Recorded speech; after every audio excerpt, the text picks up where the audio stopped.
Hello friends, welcome to Coding Garden with CJ. Today is an episode on how to deploy with now version 2.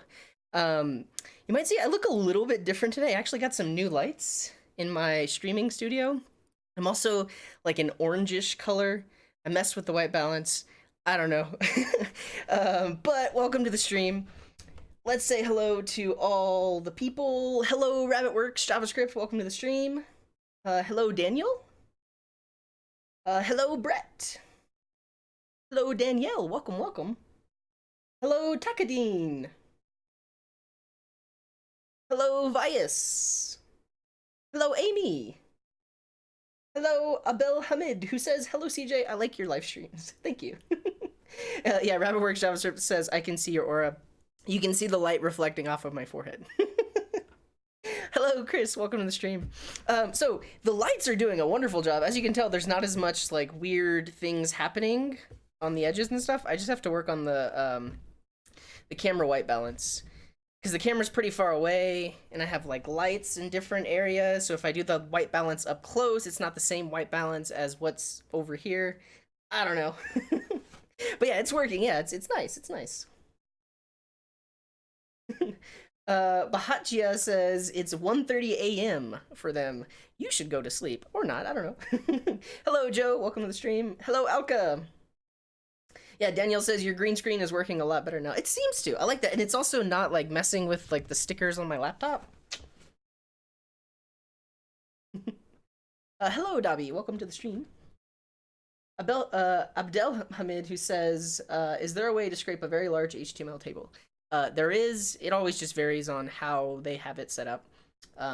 Most of my videos on how to scrape the web should get you the information you need. It depends.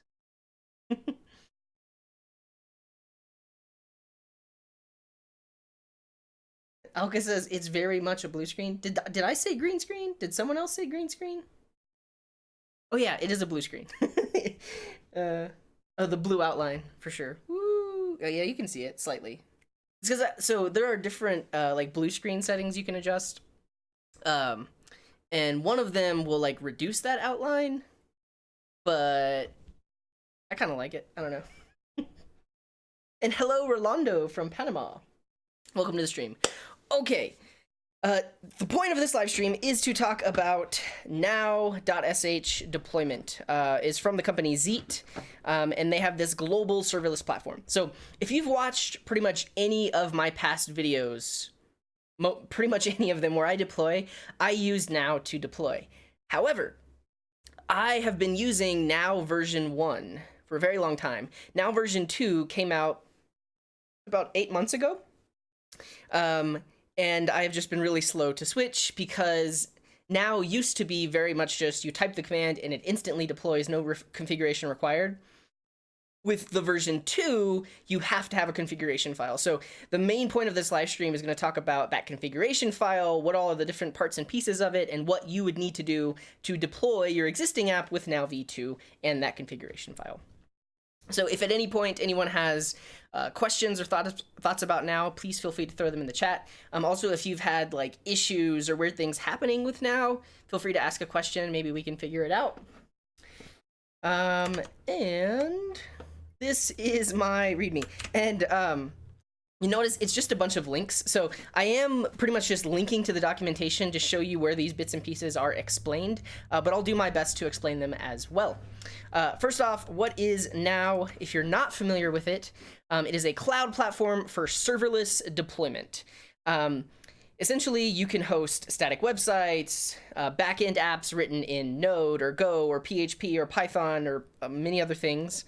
You can host, I believe, Docker. You know what? I was going to say Docker containers, but I think they removed that with Now version 2. Now version 1, you used to just be able to deploy a Docker container. I don't think you can do that anymore. But essentially, it allows you to deploy, and it's a managed system. So they deploy instantly, they scale automatically with load, they don't have to be supervised, and the configuration is minimal. So this is potentially comparable to a service like Heroku, but is actually probably a lot cheaper than Heroku. What else can I say about that? I think that's about it. But it's similar to Heroku if you've deployed with Heroku before. But mainly it's all like command line based. Okay, so that's what now is. The question you might be wondering is, how are now version 1 and now version 2 different? There's this wonderful blog post that was written on how to upgrade. And here are the main differences. With now version 2, there are deployment types. So before, it didn't matter if you had a static website or a React app or an Express app. You just typed now, and it would figure out what kind of app you had and automatically deploy it. Now you have to explicitly tell it what type of app you're trying to deploy. Here they're saying a single deployment can have multiple static and dynamic endpoints, even written in multiple different languages. Because of the new way that they are deploying apps, you can actually have a single deployment that has some Go backend routes, some PHP backend routes, some Node backend routes, a statically served folder, all within the same application, all within a single deployment because of the new way they've structured things. Yeah, and so that's the second point. Your app source code can be structured as a monorepo. A monorepo is basically a Git repo that has many different things inside of it, potentially different front-end, back-end apps, and you can deploy them all with a single configuration. It has multiple parallel builds, etc. One of the things that has now happened now that they've migrated to version 2 is the prices are a lot lower. The time it takes for the app to boot up is a lot faster. So you may have seen whenever I have deployed apps with now v1, if I'm trying to hit the backend and I haven't hit it in a while, it actually takes a little while because it has to spin up. With this and now v2, they actually spin up very quickly. So that's the main thing. And then the one major thing is you must have a configuration file, a now.json file. With now version 1, you didn't need that. Now with version 2, if you don't have it, it's just going to think it's a folder full of static files. So you must have a configuration file. Yes, and that brings us to our next point, the configuration file itself. So I have linked here in the docs. They describe all of the different parts and pieces of the configuration file. And we're going to create one now and try and deploy an app. But first, I'll catch up on the chat.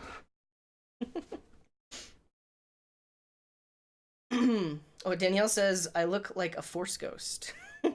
like a Jedi? Brett is saying there's a 35 millisecond lag. Maybe? Check. I feel like 35 milliseconds is not exactly discernible to the human eye. But I think it should be okay for now.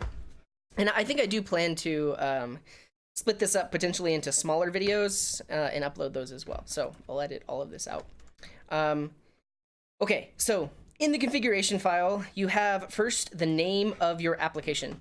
And this is actually the name that is used when you're aliasing the deployment and will be the name in the URL of the application that you're deploying. So here, typically, you just put the name of your app, and that will be used in the URL that gets created when the thing is deployed. You have version. So if you do want to use the deprecated version 1, you can set this as version 1, and it'll know that you're trying to use version 1. But I believe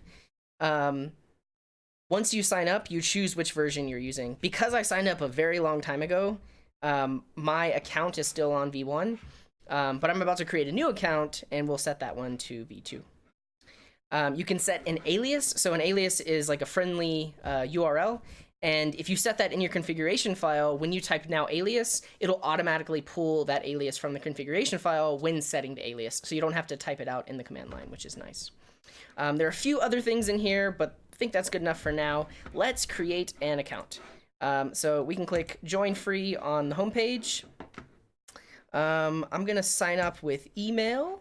I'm going to hide my screen while I enter in my email.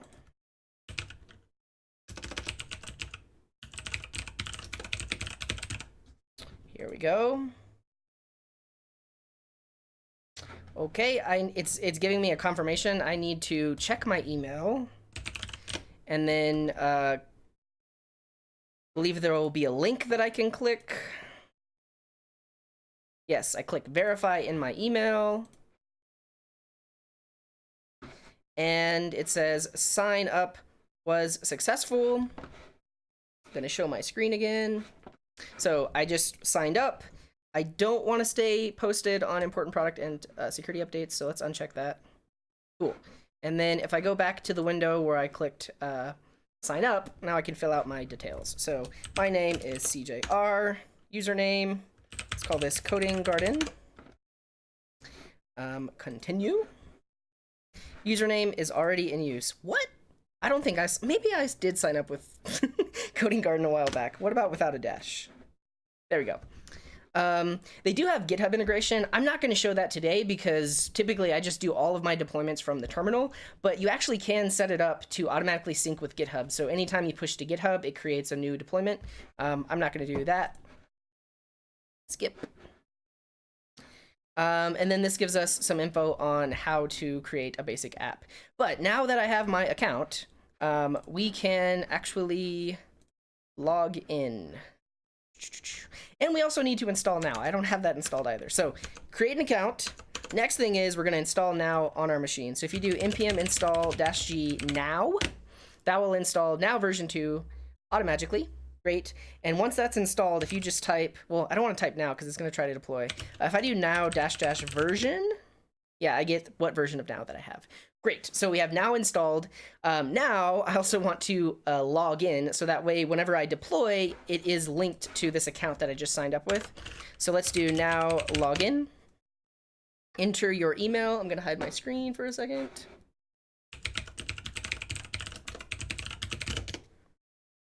And then again, it sends me an email, so I must check my email and click the button.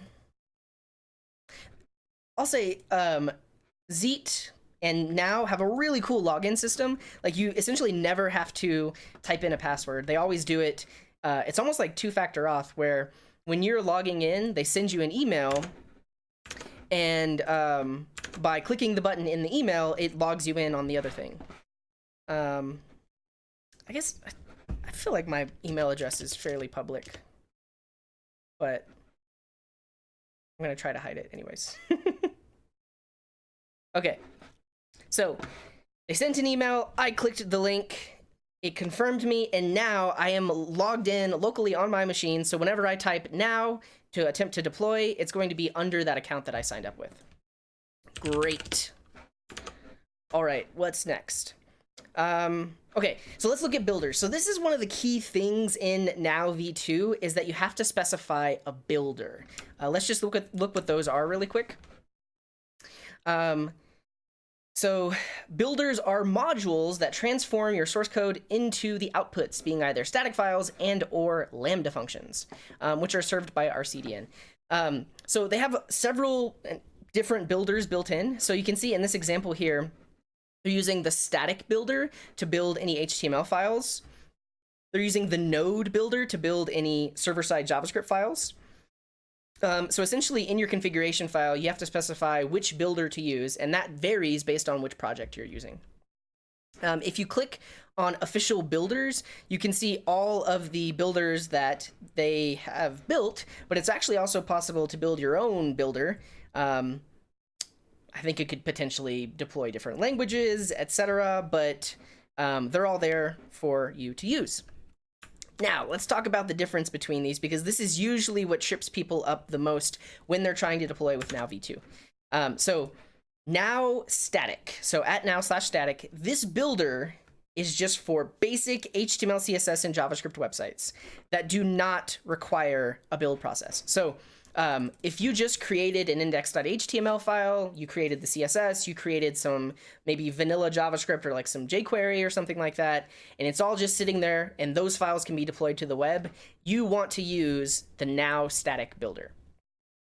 If, however, you have a React application or a Vue application or anything that has a build process, you would want to use the now static builder. So that's the difference between those two. But let's actually deploy a website. So I'm going to make a super basic static website that I'm going to deploy with now static.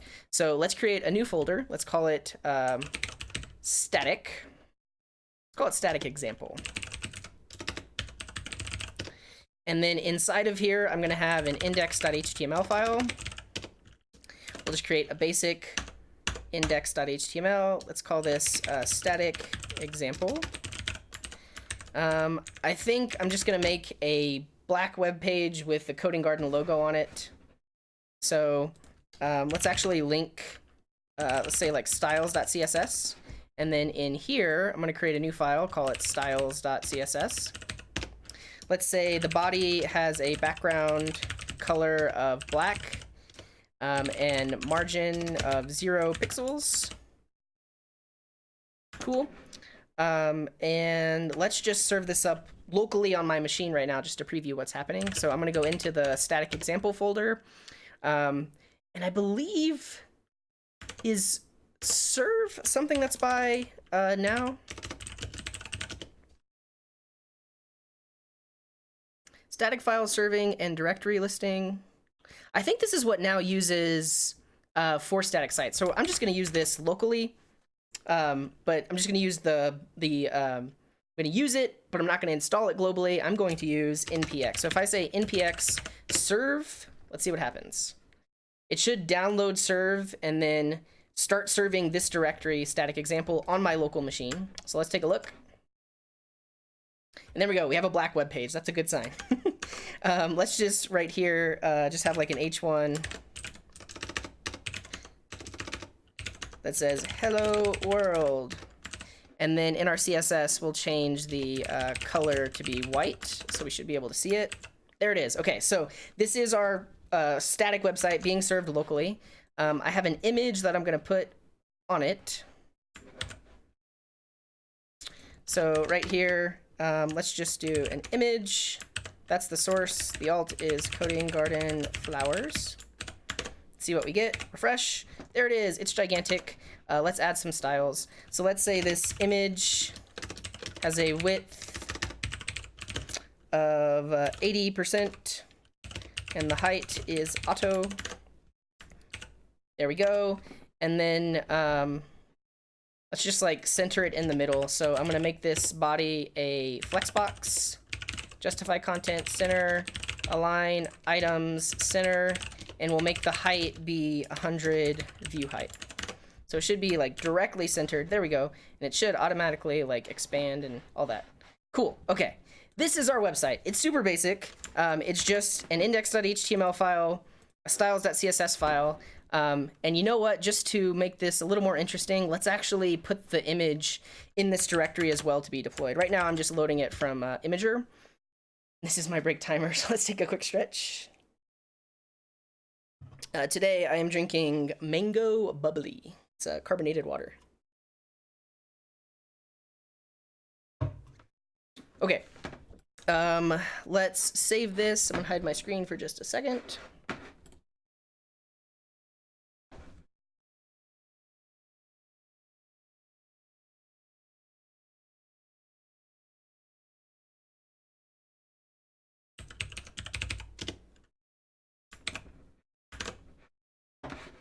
Okay, we're back. You'll notice now I have this cg-logo.png file, so let's just reference it directly instead of that Imager URL. So cg-logo, if I refresh the page, it still works.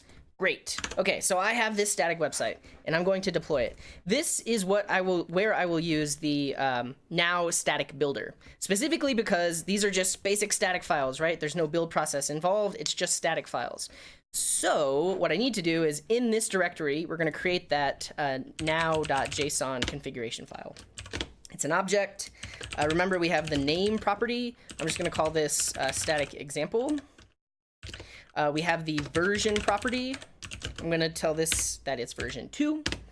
And then now I need to tell it how to build. So if we look back at the builders overview, we can see that there should be a property in our configuration file called builds. Here. And I am going to use now static. And I believe that's all I need to do. So basically I need to tell it any request that happens should look in this folder and serve up that file. This might be wrong and we might have to fix it, but I think that's all I need. Let's see what happens. So now let's kill this server. I'm currently in that static example server. I have that now JSON file, so let's try to deploy it. I'm gonna do now. It's uploading, syncing. Ready, okay. And you'll see that it gives me this alias automatically, so let's try it out. And there's our website, yay! And if we look at the source code for it, it is what we expect. If we navigate around, like we could go directly to that image because it's serving it up. We could go there. Let's go to something that doesn't exist and see what happened. We get like a built-in 404 page. That's great. So this was an example of just static files. And this is pretty much all the configuration you need if you have just static files. So after this stream, I'll upload all this code to GitHub, and it'll be a nice repo of examples of different configuration files that you could use. So for your project, you could literally copy this in, type now to deploy, and it should deploy just fine for you. So that's just regular static builds. Next, I'll talk about, just static. Next, I'll talk about static builds. So this is any project that has some sort of build process, like React or Vue or Gatsby or other things like that. First, I'll catch up on the chat.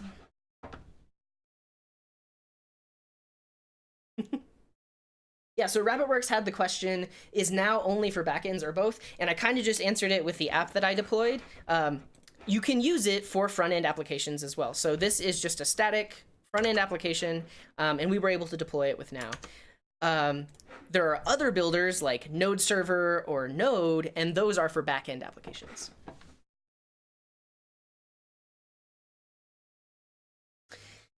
Yeah, so Abdel Hamid says, what are the difficulties about deploying a spa with a Node server and the app is about streaming, so it's using Socket.io?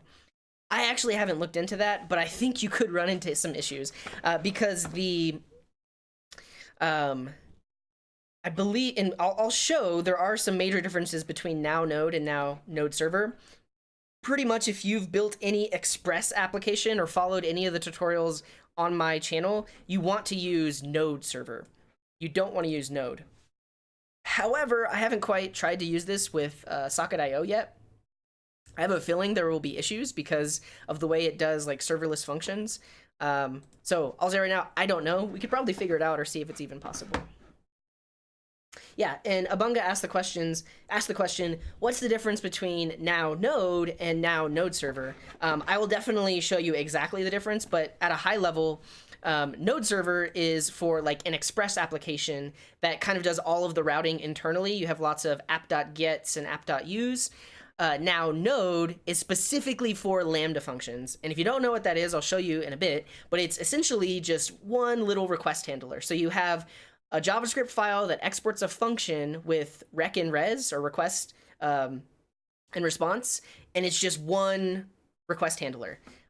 Whereas Node server is for pretty much any Express application that you've built. You really only want to use this in special cases where you've specifically built actual Lambda functions. Cool. Yeah, and then Chris just asked, they've said they have problems uploading an API with a router. I will absolutely show how to deploy an Express application when we get there. Okay. Next up is using now static build. So as I mentioned, this is for deploying React websites, Vue websites, Angular websites, anything that is a front-end application, but it has some sort of build step or build process. We can take a look at the builder here. And this tells you when to use it. And so it says this builder is very useful when you have source files that when built will be served statically. But instead of pre-building yourself locally or in CI, now we'll build it in the cloud every time you deploy. So typically, how I've done this in the past with now version 1 is if I was deploying a React app, I would type now build, npm run build. That would create a build directory with the files that I need to deploy. then I would cd into that directory and type now to deploy that as a static application. Now, technically, you could still do that, but you would, in the build folder, have to create a now configuration file like this. Whereas static build actually does the building for you in the cloud. So it pushes up your entire code base and then runs the npm run build task, which you'll have to specify, and I'll show how to do that. And then after it's built the files, it knows which folder to actually serve as a static website. Yeah, this is mentioning that you do want to have a now ignore file. I couldn't find any verification of this, but I feel like now should respect the git ignore file, but I think you might actually need now ignore and git ignore. Don't know. And then the key to this as well is you need a custom script in your package JSON. So you have a script called now build, which tells it how to build your application.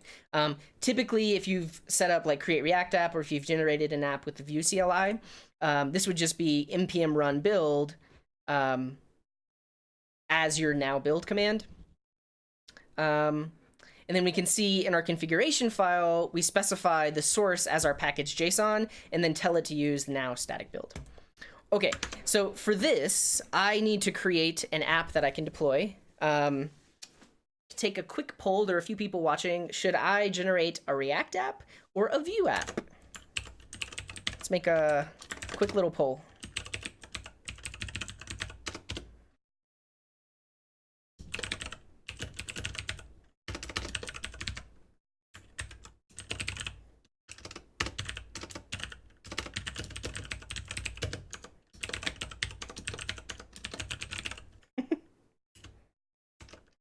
What else?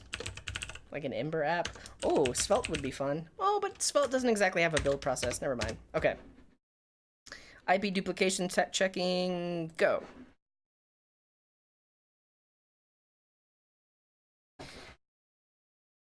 Yeah, so some people said Vue, some people said React. Go to the poll and vote now.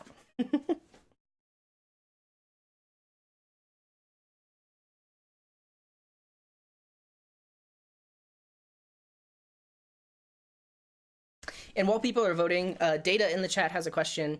What is the difference between using Now for deployment and DigitalOcean Droplet, for example? So Now would probably be referred to as like a platform as a service. It hides all of the nitty-gritty details of how your application is actually running in the cloud. You literally just provide the configuration file, and then you can deploy it. With something like a Droplet on DigitalOcean, that is a virtual Linux server. So in order to deploy on that, you have to be more familiar with how to configure and set up a Linux system. You might actually install Nginx on it. You might have to install Node. You would have to set up Git so that you could either push your code there or pull from there. A Droplet is a virtual Linux machine and would require a lot more configuration, whereas Now hides all of that from you. You literally just set up your configuration and it runs it in the cloud somehow. It has to be running on a computer somewhere, but they manage all of the nitty-gritty details. Yeah. Looks like Vue is winning. There's lots of Vue people watching. Cool. Let's make a Vue app. Okay, so here's what I will do. I'm going to make a Vue app in a folder called static build example, and that will show you how to deploy it there. These exact same steps could be followed for a React app. You would really just have to change our now build script, but it's going to work in a very similar way. Okay. I want to do npx vue CLI create static build example. Go. So I'm using the Vue CLI to generate this app.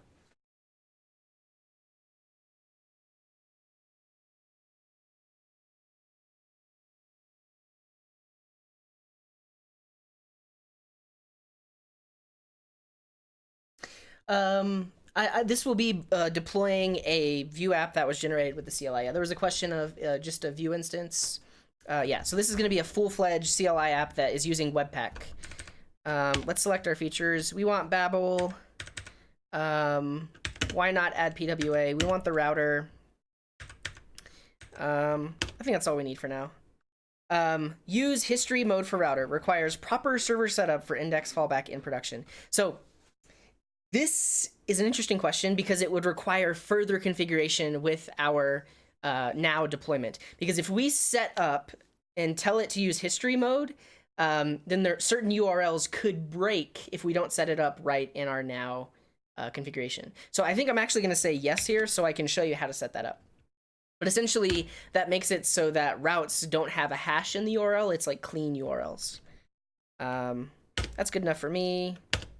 Good enough.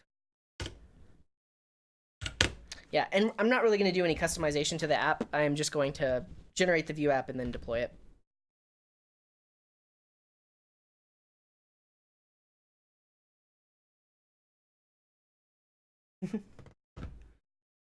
Oh, Retina says, you got me looking into Svelte, thanks. You're welcome. Svelte is really cool. I haven't had the time lately, but actually, I do want to start writing more apps with Svelte. And right now, because Svelte 3 is so new, there actually aren't a lot of like component libraries or utilities or things that you would typically need to build apps. So I've thought of actually creating something like that for Svelte. But yeah. Okay, so the app got generated. We're going to go into that static build example folder. And then if we do npm run serve, this should start up our Vue app. Oh yeah, and I'll share this URL so you can see it's real. Oh, that's not it.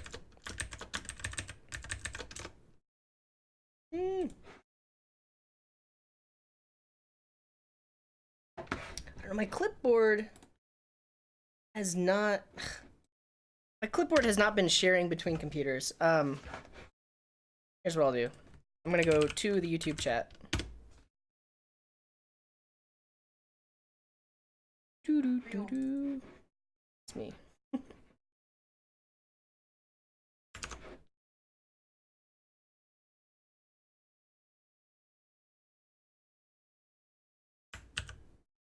There we go. Yeah, now you can click the link. Cool. Okay, so our Vue app started up. We can look at it in the browser. That's great. We have an about page. We have a home page. The interesting thing here is when I go to the about page, you'll notice that there is no hash in the URL. And this we're going to have to configure because if I were to deploy this and then try to go to just /about, I would actually get a 404 page because there is no like about. So I'll need to update the configuration to tell it for anything that it can't find, it should go to the index.html file, but we'll do that. Okay, so this is a basic Vue app.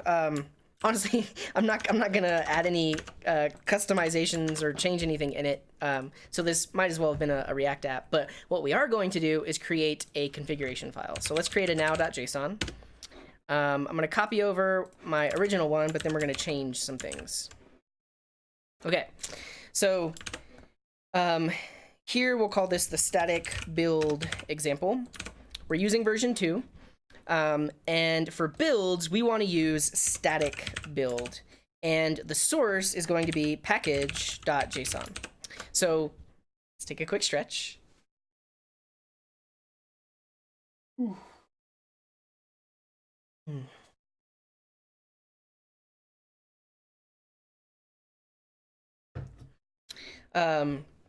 So we're telling it, use the static build builder. And remember, this is the builder that should be used for front-end websites that have a build step.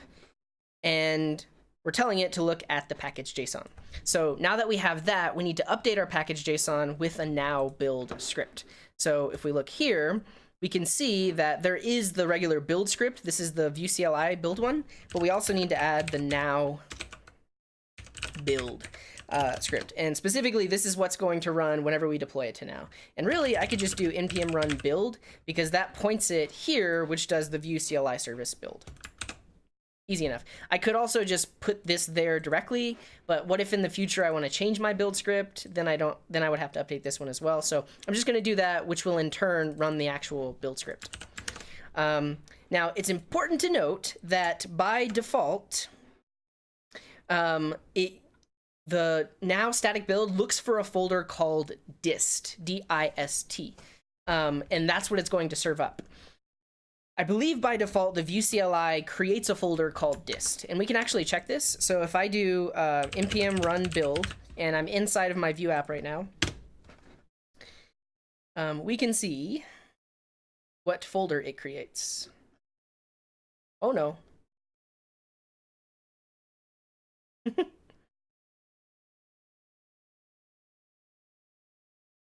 That's not good.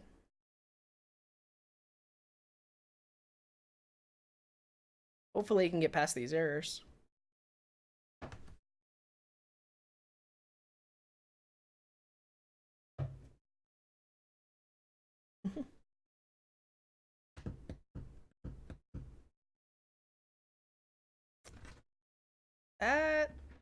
That's not good. I'm gonna search real quick the Vue CLI. See if there's any bugs reported. Let's see. Vue CLI build with this error message.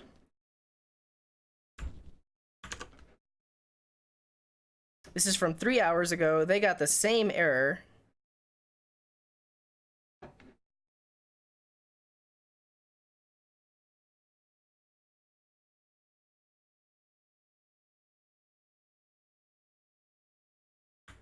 This is very recent. Other people are getting this error too. Yeah, 4 hours ago, fresh default project fails to build. I'm glad I ran this locally because we could potentially run into the same issue when we try to push it up. Because whenever we push it up, now is going to run the build command in the cloud, and that could potentially break. For the time being, I disabled source maps as a workaround. That's what I will do. So in your vue.config.js, you can disable source maps. So I'm going to do that temporary fix just to get around it. Do I have a Vue config already? Maybe not.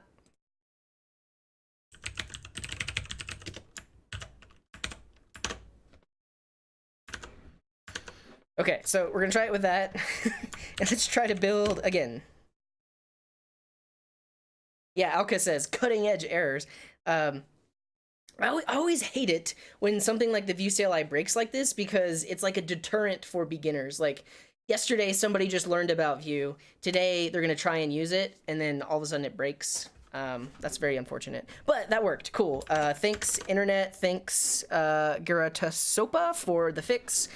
Basically, the error was surrounding source code maps, which help with debugging in the browser, but this just disables them for now. And we don't need them because we're not really going to be doing any debugging. But the point of running npm run build was to see what directory got created for the build, and it is a directory called dist. And so this is the folder that has all of the static files, and this is what we actually want to serve with static build. So what I was pointing at is by default, it looks at dist. So if you're deploying a Vue app with static build, you're good to go. You don't have to add any custom configuration. However, if you're deploying a React app, it creates a folder called build, not a folder called dist. So you would need to update your configuration here. Let's see, can I format this?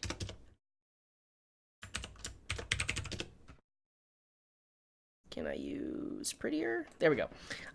You would have to add another configuration to tell it that the thing that we want to serve up is in the build folder. So if you're deploying a React app, you would need to add this line right here. But because Vue already builds to a folder called dist, we don't have to update that configuration. So that's good to go. So we have our now file. We have our now build in the package JSON. We should be ready to go. Let's give it a try. Did I change the name? I did. Okay. So we're in this folder, our Vue app. We're going to type now.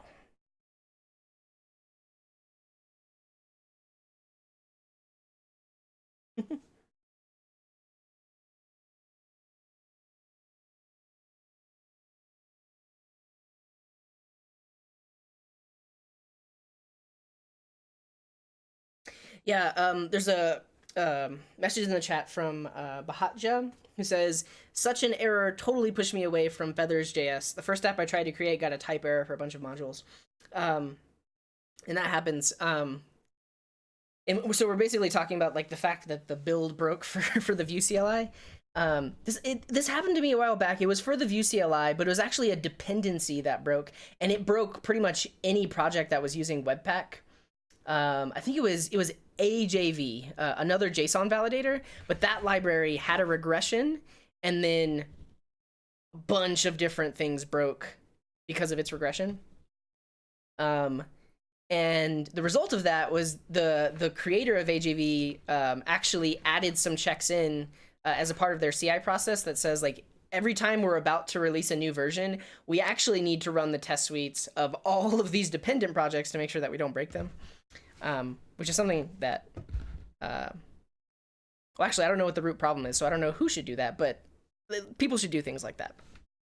Okay, it says it's deployed. Let's see what happens. Ta-da! We have the Vue app, and we can navigate around. That's great. But remember what I was mentioning. If I go to About, this works, right? But what if I try to go directly to About? Not found, right? Because now does not know how to treat this URL. Like when I'm on the page and I click the button, that's actually JavaScript kicking in the browser history API to be able to change the URL like that. But if a user requests that directly, then we don't know what to do. So I actually need to configure a custom route that will reroute everything to the index.html. And I think I might actually just do this for 404s. So let's see, routing, status codes. Yeah, so by default, browsers will receive the status codes as this HTML template. Depending on your status code,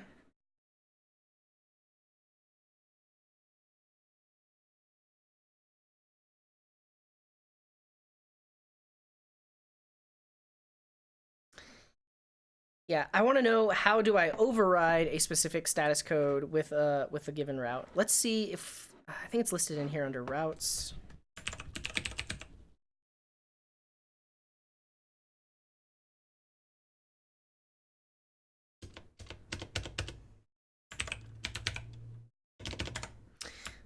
Let's just Google it. Now v2 custom 404 route. I've found that DuckDuckGo has a really hard time searching for now because it's such a generic name. So we'll search Google.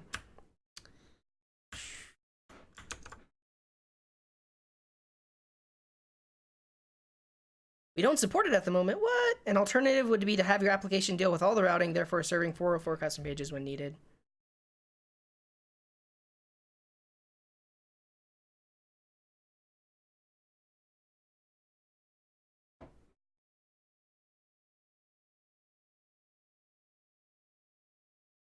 Yeah, I think the what I could do is something exactly like they have right here that says whenever they request /about, send them to the index.html file, because that's technically what we want, because a Vue.js application, everything is loaded into the index.html file. So that would actually be one fix.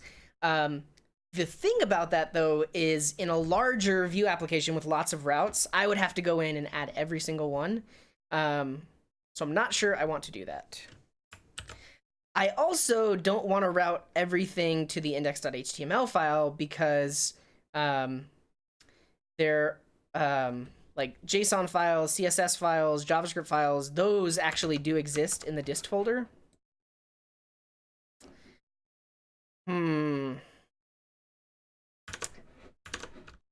But then I would have to I might actually have to set up custom routes.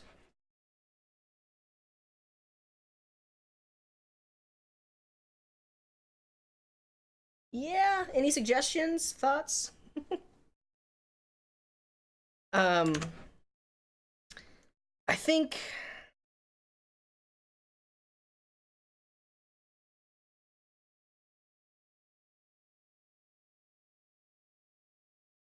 I might just do the single override for now, really, because I don't want to get into more custom configuration. So here's basically what I'm talking about. So right now we're in our static build example. I need a custom route here that basically says when the destination is slash, the destination is index.html. But when the destination is slash about, the destination is also index.html. I might actually be able to leave this one off because it does it by default. So let's just try this. If it works, that's great. But like I said, if you have lots of routes, this could get very cumbersome because you would need to go in and add every single one.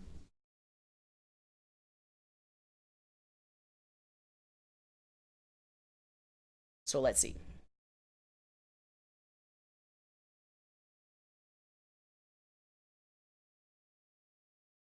Yeah, Maximilian has an interesting suggestion. So you can do a route that where any request, well, the destination is the root.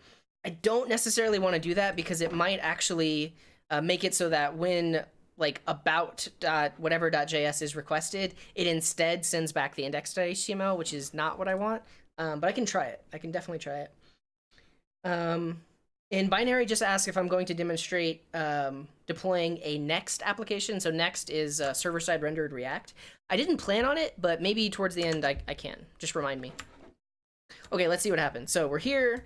We can request about, but if and now this works because if I request about directly, because I added that configuration, it now knows that the request should go to the index.html and everything loads up. Yeah, no errors either. So that's cool. Let's see.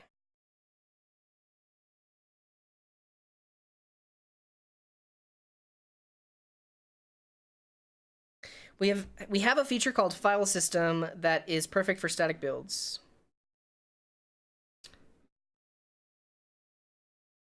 Ah, okay. I actually do like this because what this says is anything that exists on the file system, like these JavaScript files or these images or these CSS files, should be served up.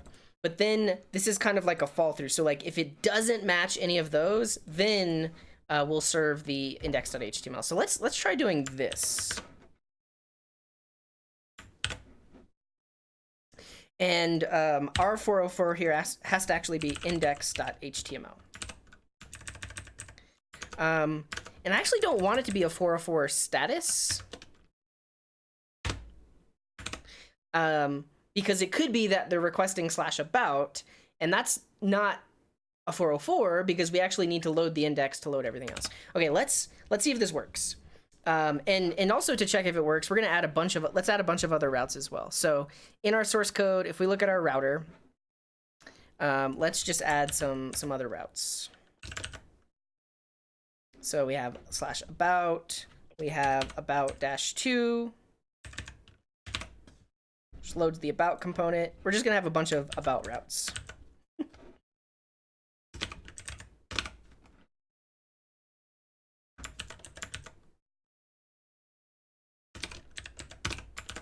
Cool, and then we'll link to them as well. So we have about.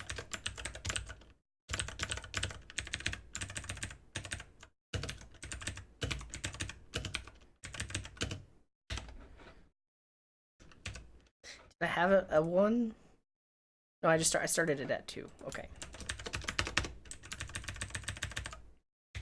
The main reason I'm doing this, it's silly, but I just want to demonstrate, okay, now we have a lot more routes, right? They all still load the about component, but they're loading a separate URL, which before we would have had to configure each one. But if this configuration works, then that's a good thing because we won't have to configure each new route that we add to our system. Okay. Let's also just run it locally really quick, make sure it works.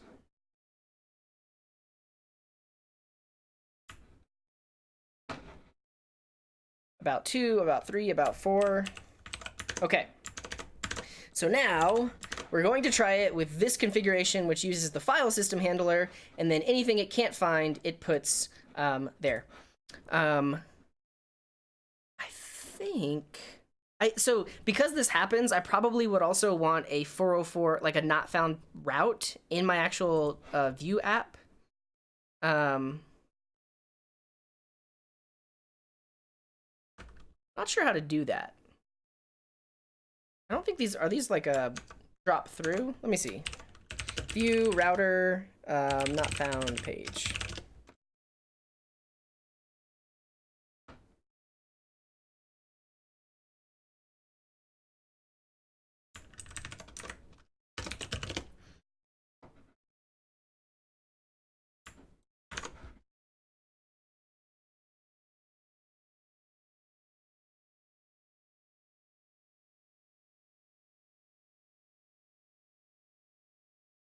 Yeah, so I think if I put this at the bottom,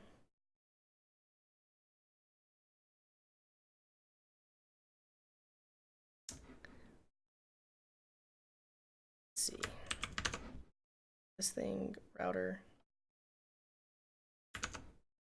This is like an older post. I want to find something.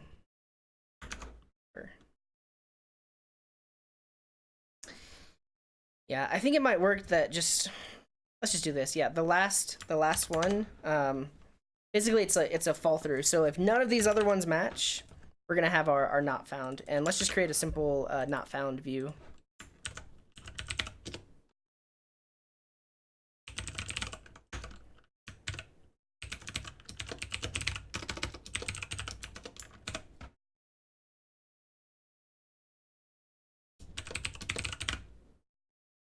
Thought it would auto suggest it.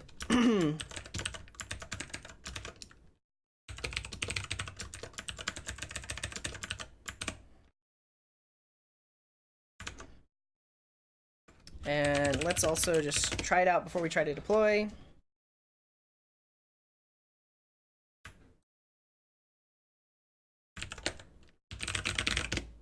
There we go. And that's our not found route. But if we go to something that does exist, they do show up. Cool. Okay. Now let's try to deploy this thing. Now. Oh. Cool.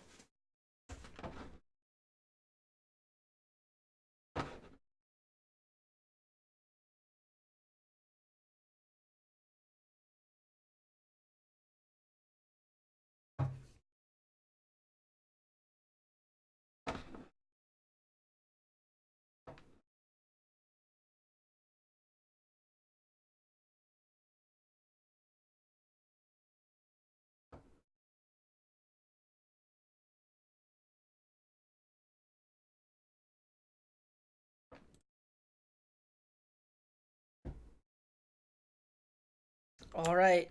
Moment of truth. What? It didn't update. Hard refresh. There we go. So I had to do a hard refresh because the old website was cached. Okay. Now, these seem to work, but what if we request them directly? It works. Awesome. So I think this is definitely the way to go if you're deploying an app that has lots of custom routes. Because if you've looked at other tutorials or you've seen how other people have done this for like a React app, they actually specify each one of these folders and files in their configuration so that they can have a catch-all for anything else that's not specified in here. I like this because it essentially says if anything exists in this folder, serve it up. Otherwise, redirect to the index.html, which will handle showing that page. So if we try to go here, we should get the not found page. Great. So this is definitely the way to go. This configuration file can be used for React, for Vue, for Angular.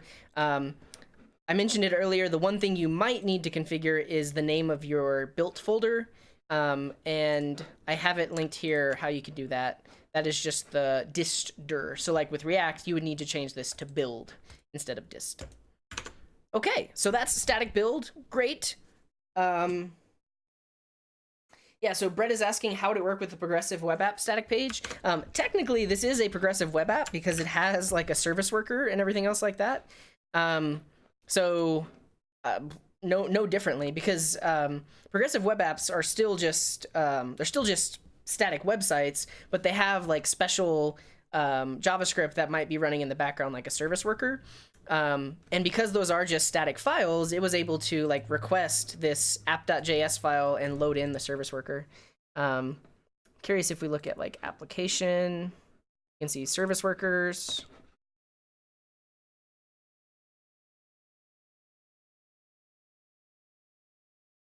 Yeah, and we can see that there is a service worker that's running on the page. So for progressive web apps, you wouldn't have to do anything different.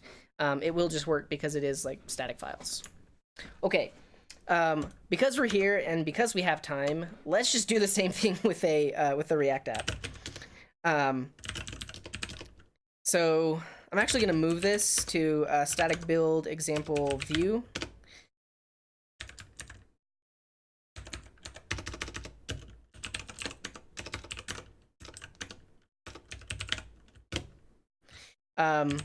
And then we're going to create a React app and then deploy it in a very similar way, but we are going to have to add that one extra configuration to do it. That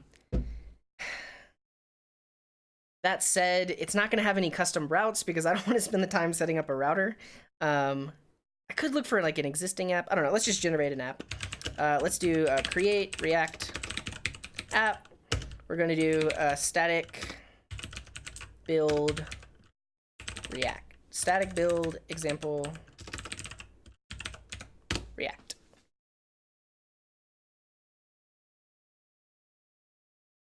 Good question from RabbitWorks. What are your thoughts on Netlify Dev in comparison to now?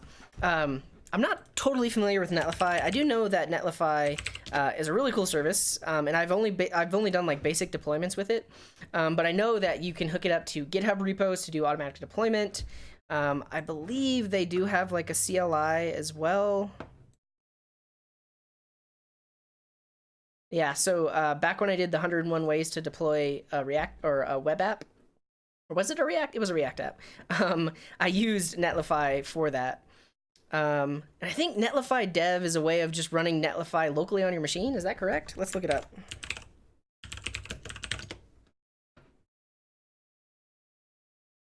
Yeah, run our entire platform right from your laptop. When this came out, I thought it was really cool because it essentially allows you to emulate what happens when you deploy to Netlify, but locally on your machine. So it's really good for debugging. So that's cool. Yeah, and it's very similar to now, like they're mentioning right here, front-end build, serverless code, edge routing logic. It can all exist within the same repo. That's very similar to now. They call it like a mono repo, but you just have to specify what each thing is running or how to build it. Yeah, so it's cool too. I've just had a lot of questions about Now v2, and all of my old videos are essentially out of date now because Now version 1 doesn't really work anymore, so people need to know how to use Now v2. And the React app is still being created. I will mention, I've actually had issues with Now v2 and Yarn in the past. I don't know if it's still an issue, but a while back I was like banging my head trying to get an app deployed, and ended up being that because I was using Yarn, there's some like weird error was happening, but there was like a Yarn lock. The moment I removed that and created a package lock, it just deployed totally fine. Hopefully that's not an issue anymore, but we'll see with this React app because it is going to have a Yarn file on it.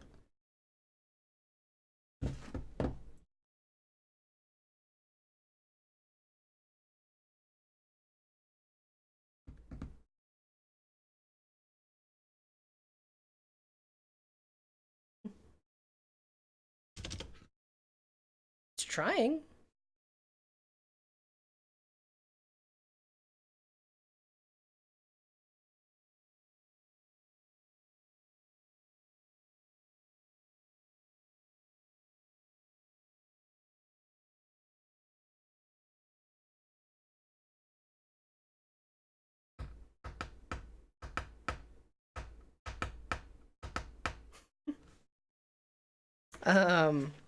Here, I'm gonna do this. What? Did it did create it.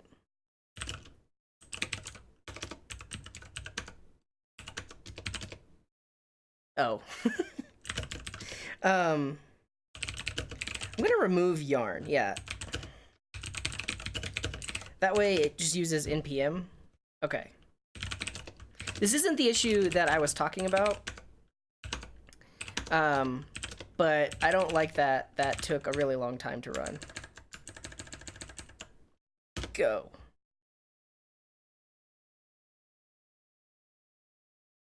So it should try, yeah, it's gonna use npm instead of yarn. Cool. Yeah, deployment stretching time.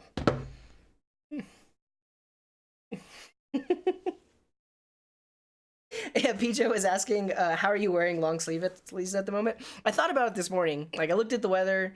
It's probably like 80, 90 degrees, but I know I'm actually in my basement right now, which is very, very, very cool. I wore this outside. It's okay. I don't know.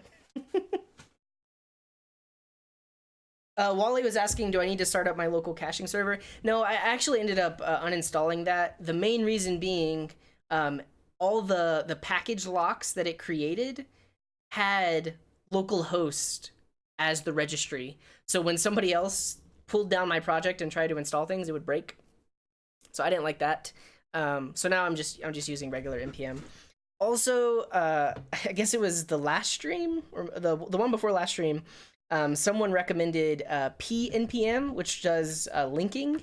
And that's really cool. However, certain projects just had an issue with it because things weren't linked in the right way. So I'm just back to using Node and npm. But it's whatever. Okay, so now we have a React example. Let's go into that folder. If we do npm start, we should get a React app.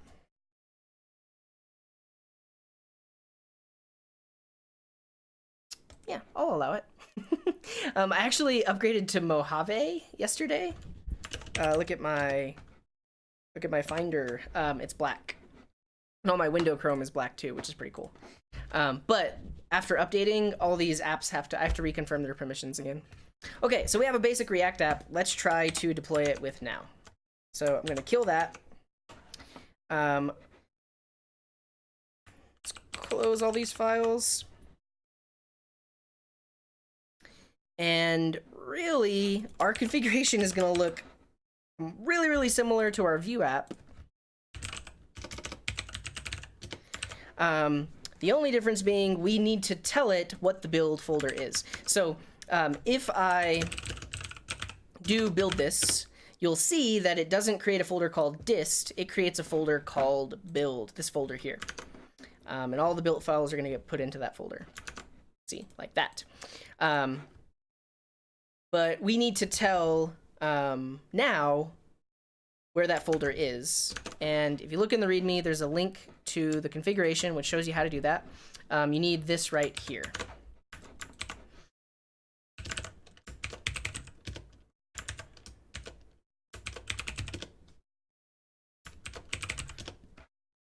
Actually don't like that it put that all on the same line. Regardless, so right here, dist dir, we need to say build. So we're telling it that the thing that it should serve from is this folder called build. Great. And what am I missing? My now build command. So in the package JSON, I do need to add now-build. And this will be npm run build. Just like that. One thing that I forgot to do for the Vue app was add a now ignore file. Like I said, I would hope that now looks at the git ignore and ignores those same files, but I don't know if it does. So I'm going to create a now ignore file. And really the main thing is I want to tell it to ignore the build directory and ignore node modules, because I don't want to have to upload those every time I deploy. So that should be enough. All right, let's try to deploy it. Oh, die. I didn't change the name. I want to change to static build example React. I think if I didn't change the name, it might have actually overwritten the existing one.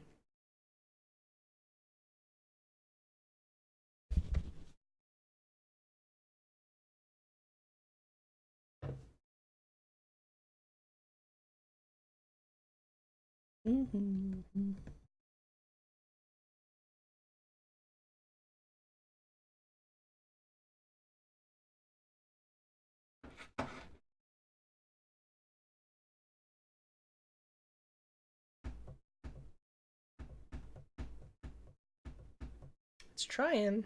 There we go. Awesome. Okay, so it deployed. And we did it! Cool. So, I'm mainly doing this so that when I push this up to GitHub, there just are several different examples of how to do things, because this configuration is slightly different than the React one, because we did have to override the build folder.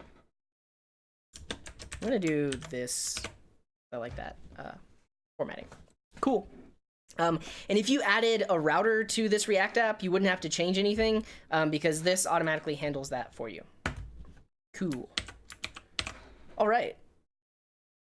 Look back at our README. What's next? Yes, I want to show how to deploy a node server. So I was mentioning this earlier, but I'll reiterate. There are two different builders that have the word node in them. There's node server and there's now node. Node server is it's probably the one you want. If you've been building Express apps, if you followed any of my past tutorials and you're trying to deploy that app, you would want to use node server. Specifically, this allows you to serve up an Express app that has its own routing inside. So you might have API routes, various other routes, and this allows you to do that. Yeah, so when to use it. To best take advantage of the granularity of serverless, we recommend focusing on exposing function entry points to your APIs. So what they're recommending is actually that you use this one, which is now Node. But if you've already written your app, it's written with Express, you actually want to use now a Node server. So it says, however, to ease the upgrade process to now 2.0, porting over old non-serverless applications or testing out the system with an existing app, we created and maintain Node server. So basically, this handles all of the internal routing that would need to happen, and allows you to deploy your regular plain old Express app. So let's create an Express API and try to deploy it. So I wrote this handy dandy create Express API command. We're going to put it in a folder called node server example Express.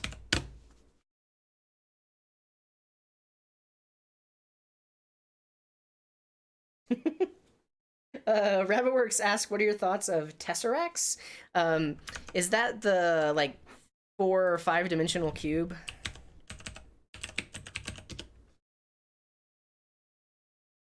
Yeah. Tesseract is a 4-dimensional analog of a cube.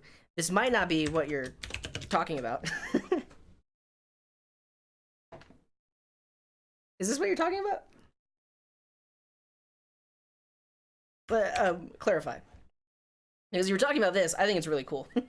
I think, do they have an animation of it? Yeah, so like it's four dimensionals, so like it has 4 dimensions, so you can't really even imagine it with your feeble human mind what it actually looks like. But this is like a 3D projection of what it might look like. Cool. Question from Ambition. Do you think serverless tech will reduce the need for DevOps? Potentially. I think the term serverless is a bad term because they're still servers. Like your code has to be running on a server somewhere. It's really just the name of it. But the idea of it is very small, very simple functions. It's almost like microservices, but even smaller than that. And the way to think about it is you have an Express app. It has lots of different routes. You have like API/to-dos, API/users, and under those routes, there are like get, put, post, delete routes. A serverless function or like a Lambda function is literally each one of those request handlers. So like the get route or the post route for to-dos, or the get route or the post route for users. But each individual one could be considered a Lambda. And if you're building your application that way, then everything is very, very decoupled and exists in kind of like a standalone way. It's a very different way of building an application. I feel like Zeet and Now are kind of like trying to force it onto people who are used to building apps in other ways. I don't know. Like, would it reduce the need for DevOps? Potentially, because you're really just managing one server or like one service, and even then, you can use a service like AWS Lambda or Now for Lambdas. So you don't really even need a DevOps teams. You just create these little functions and then deploy them with Now. Now handles all of the management of the servers and stuff like that. So potentially. Okay. So we have now this node server express example. Let's just try to start it up. We have an API. There we go. I believe there's /emojis, or I think it's like API/emojis. API/emoji. let's look at the code because there's some routes already built into it.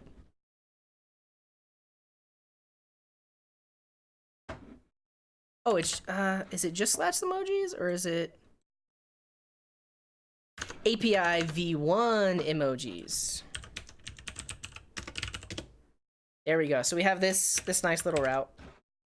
Take a quick stretch. Whew. I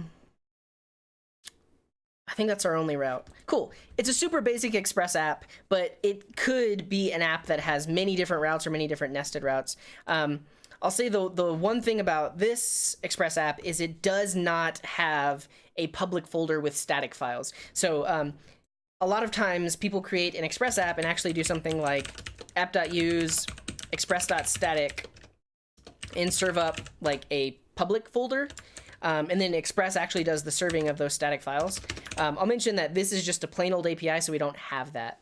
I think it would be good to demonstrate having that because of the way Now works, you can actually deploy your, or you would have two different builds. You would have the static build for the public folder, and then you have the node server build for your actual Express app.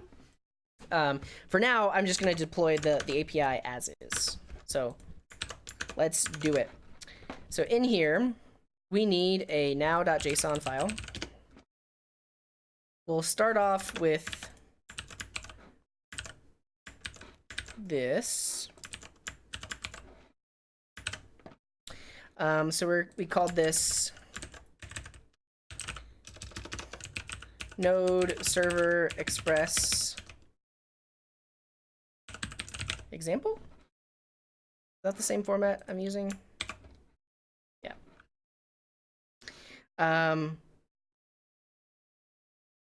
Okay, but now we need to use a different builder. So if we look back at our README, node server is the builder that we want. We can see how they set it up here. So here they're saying builds source is any index.js file should use now node server. I know exactly where my index.js file is. So if I look in my source folder and I look at index.js, this is the file that does the listening. So this is the one that I want to point that builder at. So I want to use now node server, and then the source is going to be src/index.js because I specifically want to point it at this file right here. I don't need any extra config, and I believe that's it. I might have to specify routes. I've actually deployed an app where I did specify routes, but I want to try deploying it like this. I'm just telling it source index.js. That is our Express app. That's how you're going to do what you do. And we're going to use node server to do that. Let's see what happens. This could potentially break because I'm missing the routes, but I want to see what happens.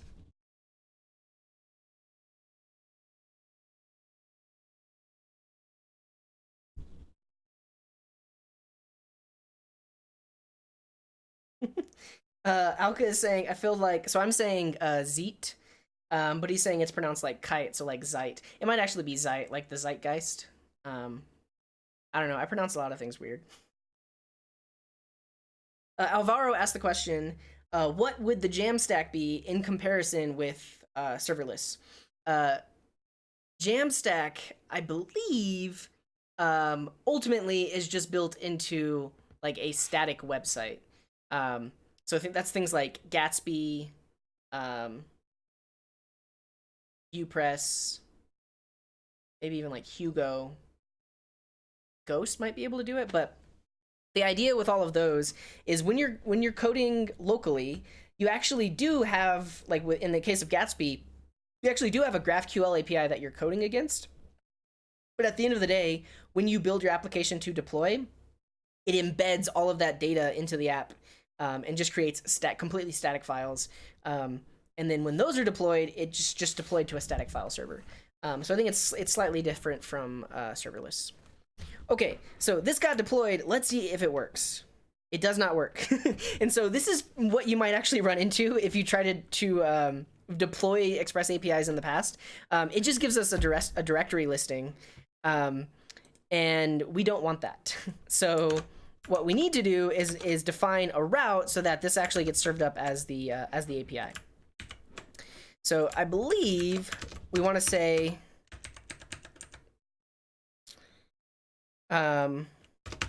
anything should be served against source/index.js. It's going to do all of the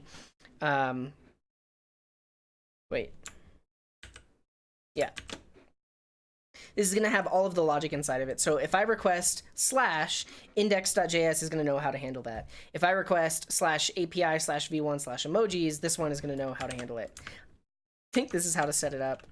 Let's try again.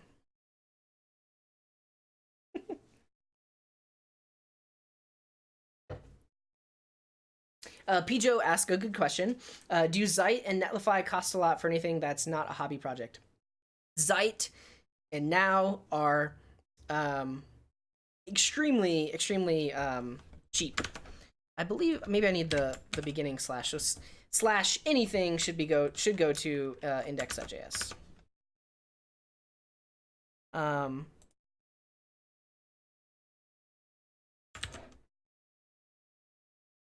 Do I need the dot star? Yeah, because I guess it's a regular expression. So slash anything should be served by index.js. Try again. Okay, but to Pijo's question, Zeit is really cheap. I have hundreds of deployments on it, and I've never paid more than like $15 a month. Especially with the new Now version 2, you actually pay on a it's like per compute cycle, which might not actually end up being that much. It's just how many times these things spin up and how many times they're requested. That said, they also do, like, when they do charge you, it's not that much. And what I'll talk about in a second is you can actually stay on the open source price range. So if you stay as an open source project, everything's free. And the one caveat to that is your source code is actually available in the browser of even like your node.js application, and I'll show that in a minute. But for open source projects, it's completely and totally free. Okay, let's see if this worked. It worked. And then now if I go to /API v1, I get hello from the API, and if I go to /emojis, that works as well. So this is your basic configuration for a Node Express application. You use the Node server builder, and then you have to tell it any request that comes in should go to the index file, because the index file is our Express app here, and it knows how to do all the different routing itself. So you basically redirect it there, and then all of the requests happen there. While this is basic, pretty much this will work for any Node Express application. If you are trying to serve up a public folder, it would benefit you to actually use two builders. So you could combine this with the static example. So you can actually have multiple builds listed in here, and you could do something like in here, you could say the public folder should use now static, and I think you would have to set up special routes down here. But what that would do is Node and Express would be in charge of all of the API routes and all the backend routes like that. But then that public folder that does have static files in it would benefit from a CDN and use now static. I'll leave this out for now, but it is possible to combine different builds all in one configuration file like that. Okay. If we go back to the README, so that was Node server. I think I'll just show how to deploy with now Node, just for the heck of it. I've never actually built an application this way, but they this seems to be like the default way of deploying an application.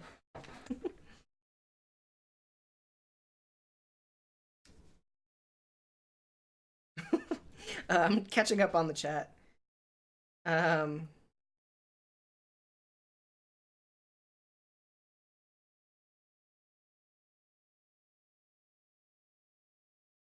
Yeah, so on how to pronounce, is it Zeit or is it Zeet? Amy says, when I and E go walking, the last one does the talking. So Z-E-I-T, so it should be Zeit because I comes last.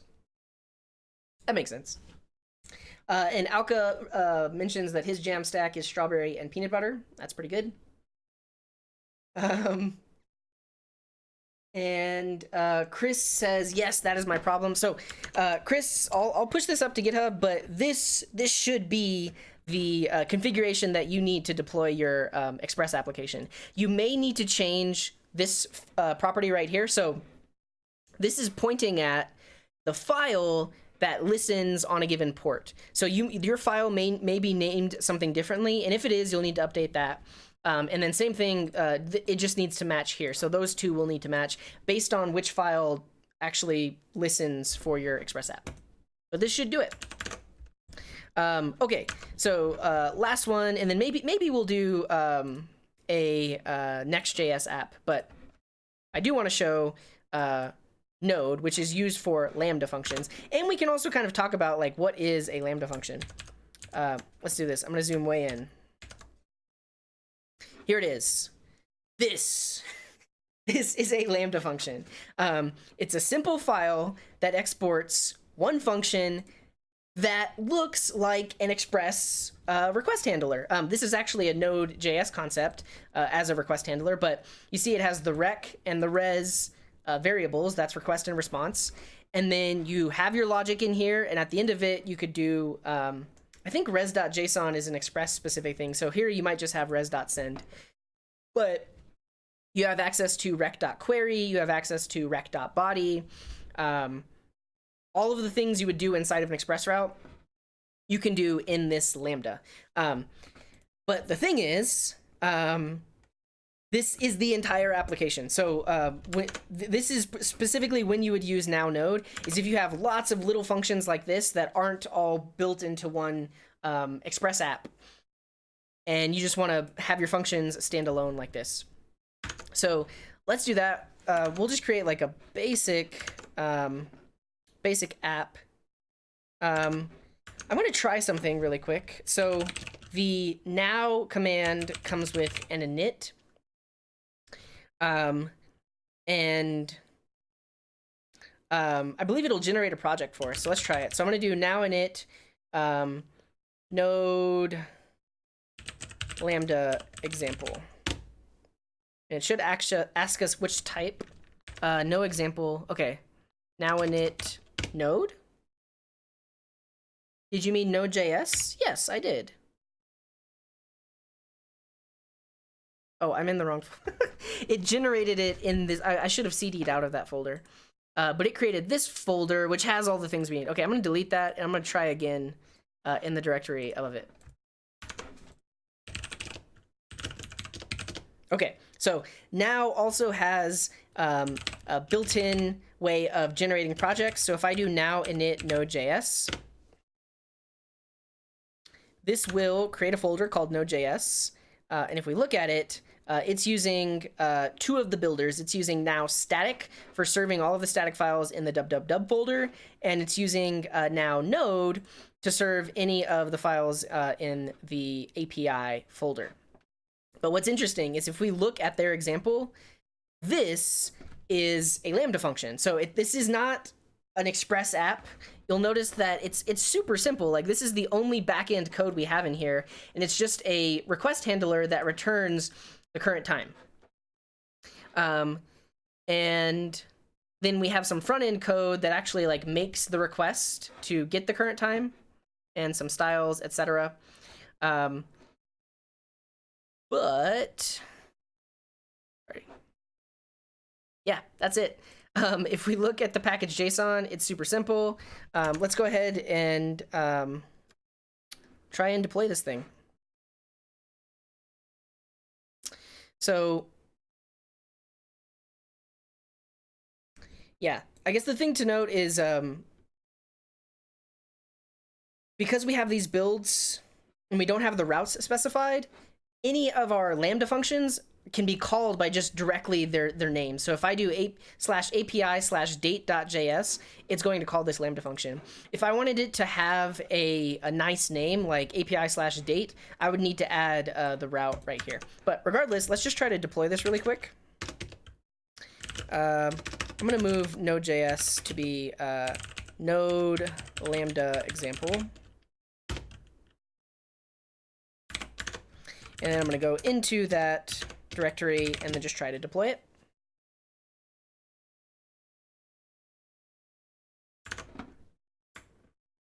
Actually, I want to give it a good name.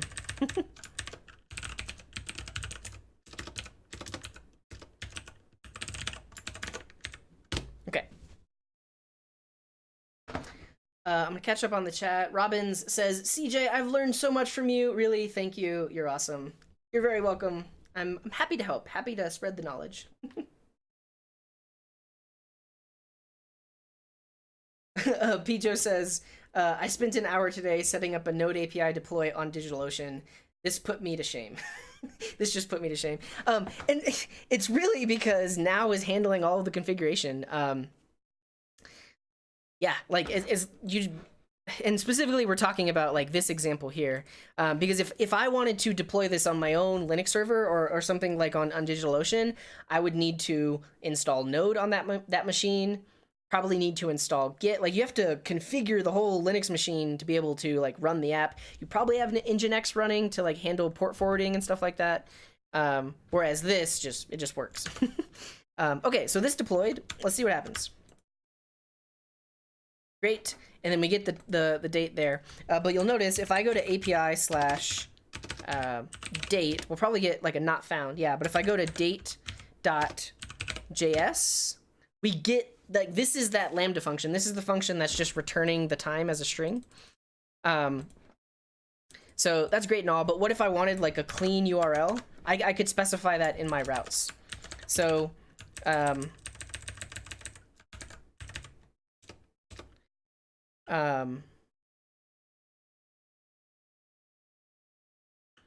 yeah, I think I can do it like this. I can do API/.star.js.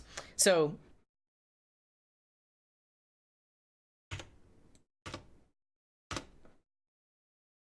I think I do want a period there because any request that comes into my app for some file in the API folder, the destination is going to be source/API/$1.js.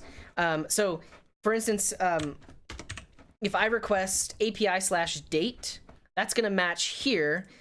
Date is going to be actually I don't think I need that. No, I just need this. That. So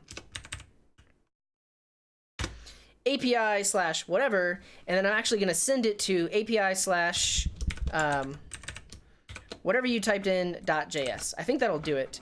But the wait, am I in the right one? Node serve. No, I'm in the wrong one. Go back. Okay, I want to do this in the Lambda example in this one.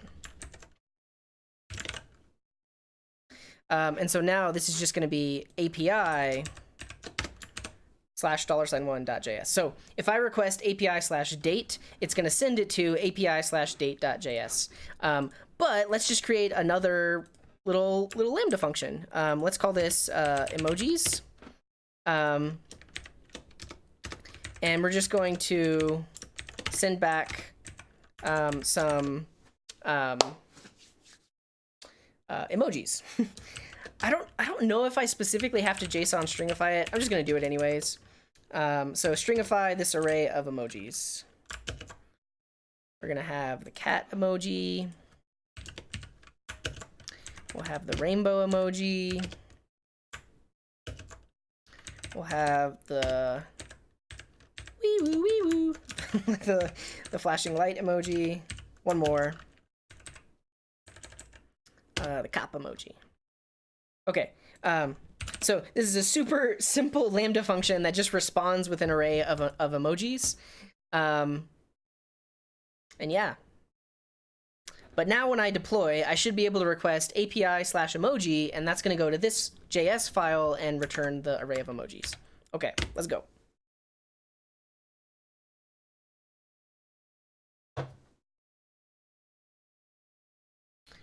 Robinson says, hello from the country of Georgia. That's awesome. Welcome. Barrow Development says, Zeit is German. Both pronunciations are wrong. Zeit? Zeit? Zeit? I don't know. But Robinson asks, can now be used for a serious project, like a project that has to be scaled in the future? Yes, absolutely.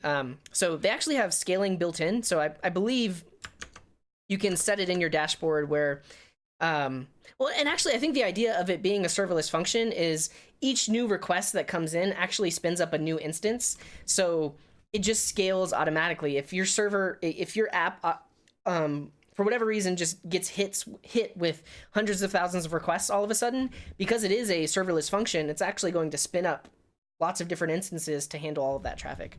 So yeah, it's actually built to scale. Okay, so that deployed, but what I wanted to see was, can I now do API/date? Yes, I can, which means I can also do API/emojis, and I get back my list of emojis. They're all like in a weird Unicode. I want to see, do I not need to stringify it? What happens if I do that? Will it break?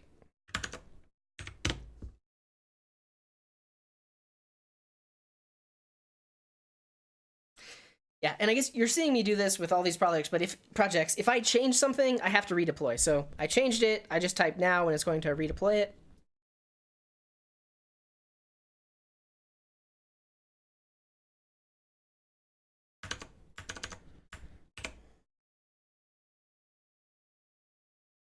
Yeah, that broke it. So actually, I'm not quite sure how we would go about sending back emojis with this Lambda function.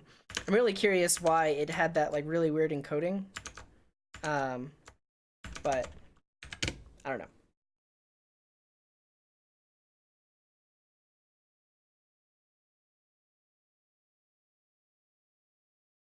Ambition, who I'm guessing is German, is saying how to pronounce it. Like site, which is German for time. So the Z is pronounced like TS, so site, instead of Zeit. Interesting. Okay, I guess the emojis are sort of fixed now, but for whatever reason, they're that really weird encoding. I wonder what happens if I do this.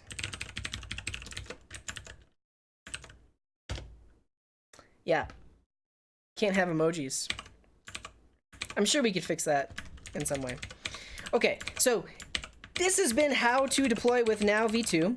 I'm going to push all this code up, and specifically in the README, I'll link to each one of these configuration files, because this is where the magic happens, and really just understanding the different builder types and then understanding routes. Let's see what else I had in here. Oh, yeah, I did have aliases. I guess I don't really necessarily have to demonstrate it because it's happening automatically.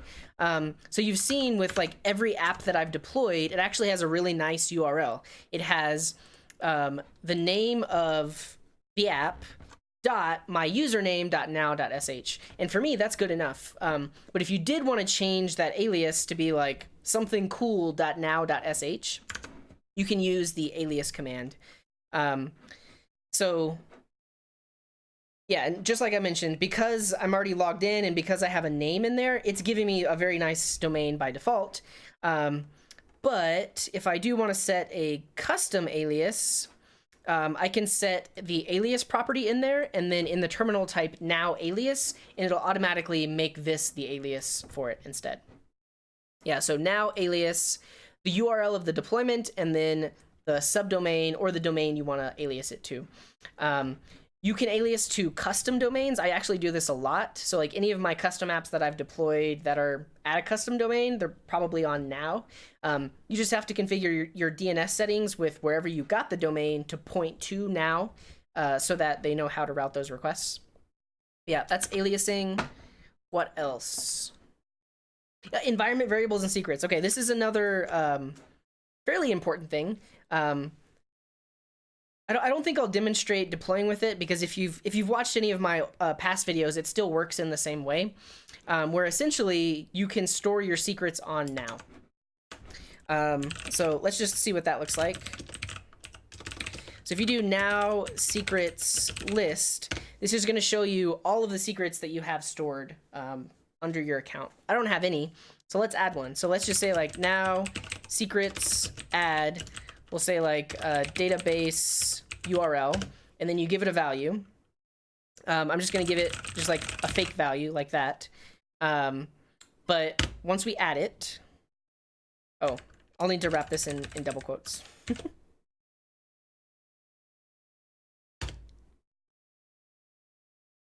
I think it actually added it, but the semicolon it broke on. Yeah, so secret name database URL already exists. So I think I need to do now secrets set. Is that a valid command?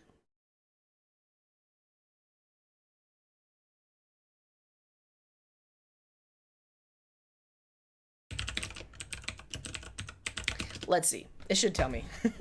Now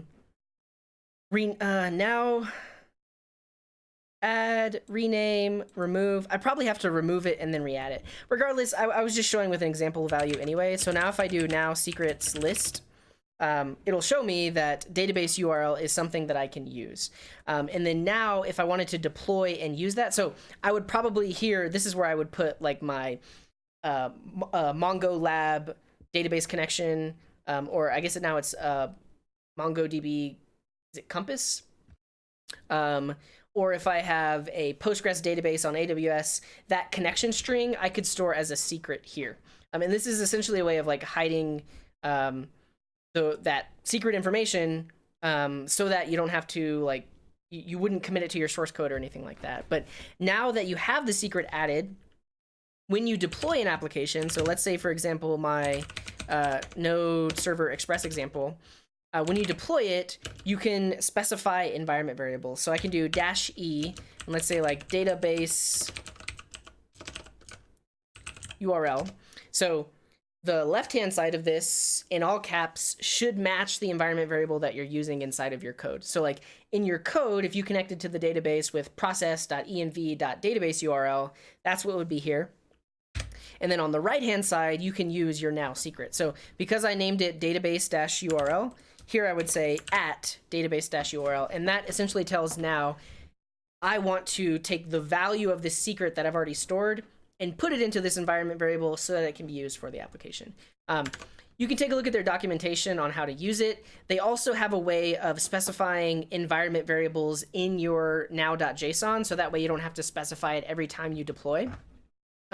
So in the now.json, you could have right here, this could be database URL, and this could be at database-URL. So you could put all of your environment variables in there, and then when you deploy, because it's listed in your now.json, you can just type now, and it automatically pulls in all of those environment variables. So that's another handy thing as well.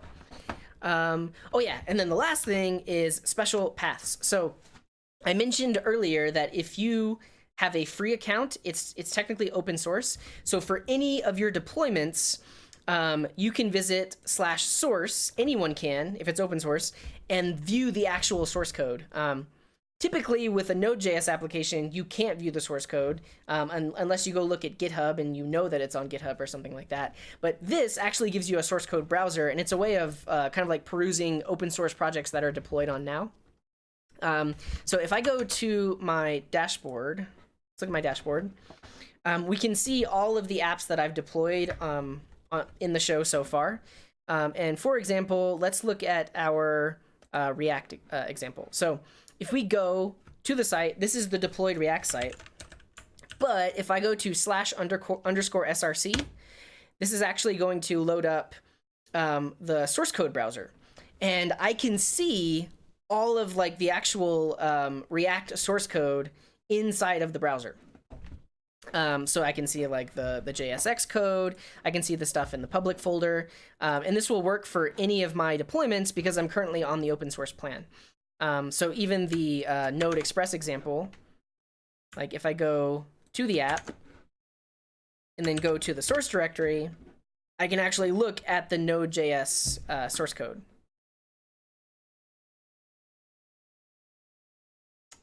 Go into source, get API. There's our emojis file. This is the actual source code of the app. And the reason I can do this is because I am on the open source plan, like I mentioned. So just to show it, like I'm going to go in an incognito tab, so I'm not logged in anymore. And if I go to /src, I believe I think it should work for anyone. Can anyone confirm that? Like, here, let me copy this URL.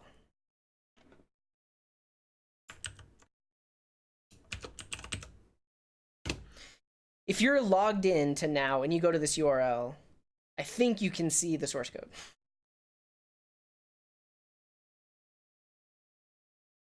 Okay.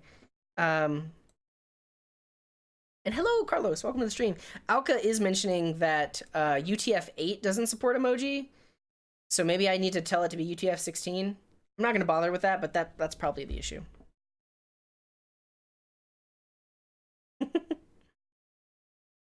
Yeah, Pijo is asking, you can alias for free? Yes, so like you can alias to a custom domain for free. I've done that 1,000,001 times. Yeah, so like I buy my domains typically on like namecheap.com. I really like their prices, and I like their dashboard for managing DNS settings. It's pretty sweet. But I can buy my domain here and then deploy to now and then alias like a real .com domain or .whatever domain to now. If you've watched the leaflets, the video I made on making a React app with leaflets, this is actually deployed on now. But I bought the domain on Namecheap, and then I'm just pointing the DNS over to now. But I was able to alias that for free. And then, what was I going to say? I don't know, but you notice how long it takes for all these things to pop up? That's because the backend is deployed with now version 1. If I updated this to be deployed with now v2, it would probably be quite a bit faster to spin up and get all of the location points from the API. Oh yeah, I was going to mention, you can also alias at something like whatever.now.sh, and that's totally free as well. Interesting. So people are getting a 404 on the source code even after logging in. So maybe they changed that, because it used to be any project you could view the source code for. Let's see. So all deployments have two special path names, source and logs. Security considerations. These path names redirect to z.co and require logging in to access any sensitive information. A third party can never access your source or logs by crafting a... Oh, interesting. It used to be that they could. Like with now version 1, if it was on the open source plan, anyone could view the source. I guess they changed that, so that's good.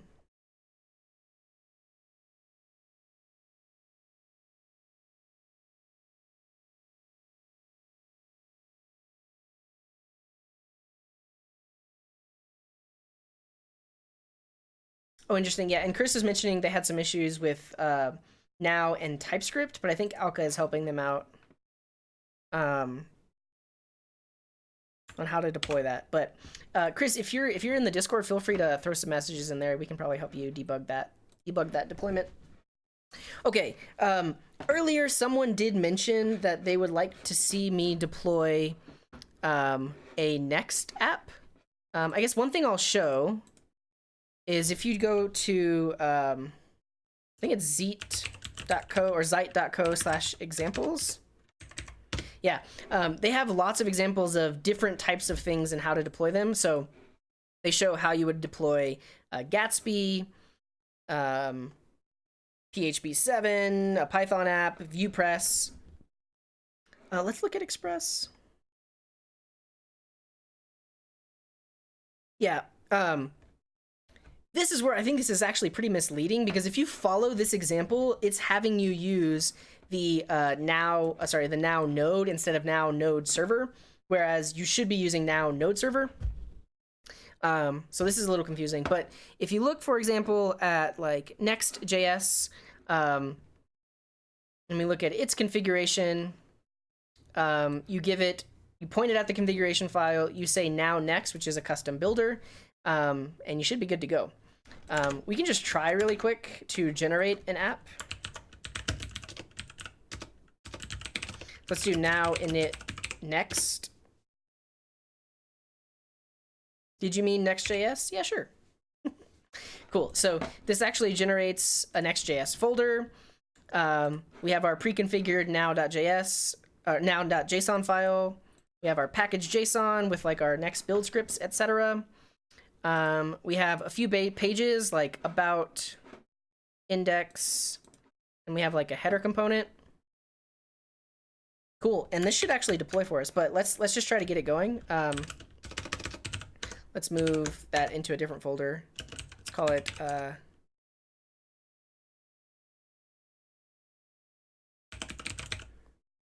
next example.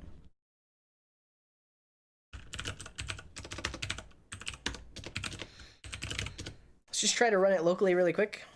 So this has a dev script, so we'll try to do that after it installs dependencies.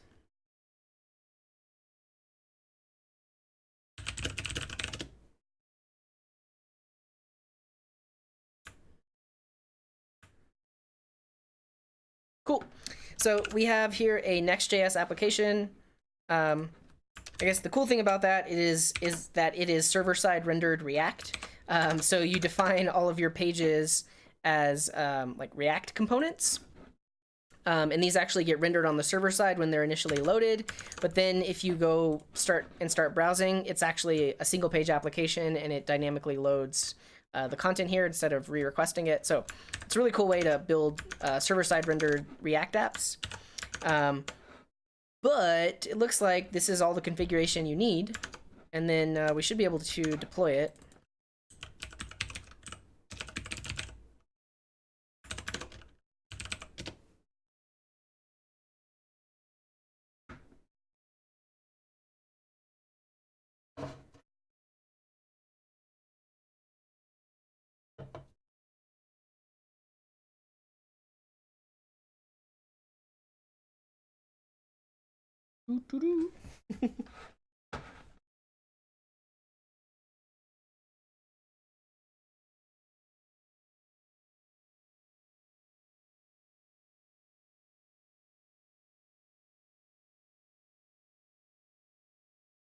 Whoa, okay, so it deployed.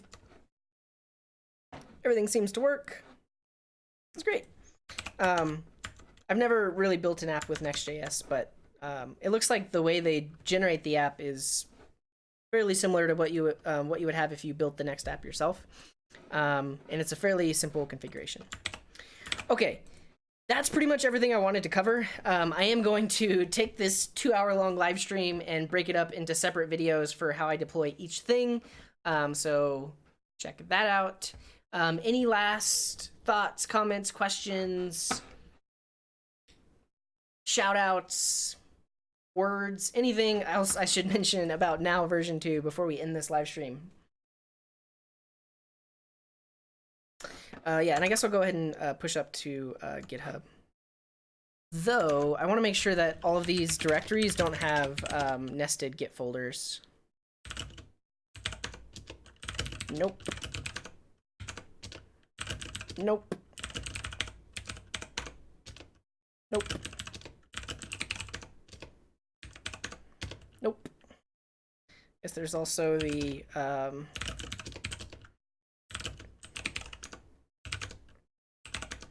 React one, that does have a Git repo. I want to remove that. Quick stretch.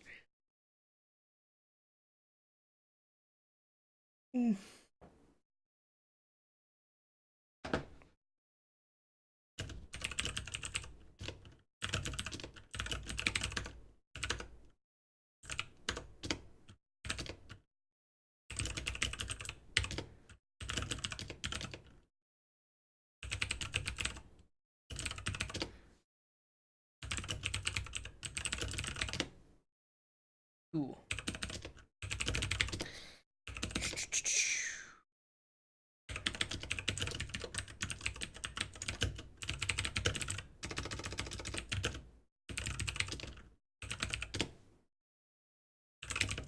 Oh, I need to create a Git repo on GitHub. Cool. Yeah, so Alka gives a shout out to all the birds out there. I actually saw a really cool bird the other day. Where was I? Was it like just a park? And it was like a black bird, and it had like a red feathery cheeks. It was really cool. Shout out to birds. um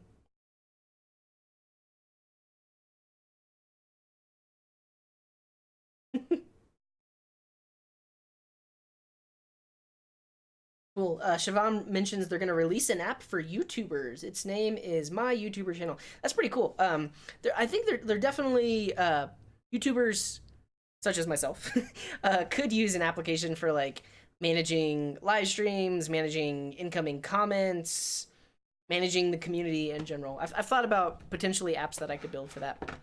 Cool. Okay, I'll push this up to GitHub. I'll throw the link in the description so you can check out all the examples and stuff like that. Thanks everyone for watching. Tomorrow I'm going to stream a very special stream.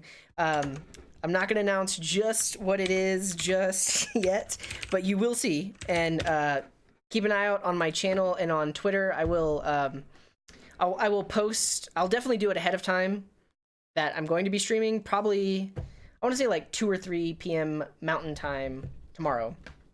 It's gonna be a fun stream, and it's a precursor to some streams that I'm gonna have next week. Suspense. I'm you don't even know what it's gonna be, but just be on the lookout. Like incoming streams, check out Twitter or look at my channel to see when those streams are gonna happen. But it is gonna be tomorrow, so free up your schedule, come hang out. Yeah, that's it. Thanks everyone for watching. Let's end with just this in the background. Thanks for watching. Wherever you are in the world, have a wonderful morning, afternoon, evening, or night. We'll see you tomorrow. Until then, here's this.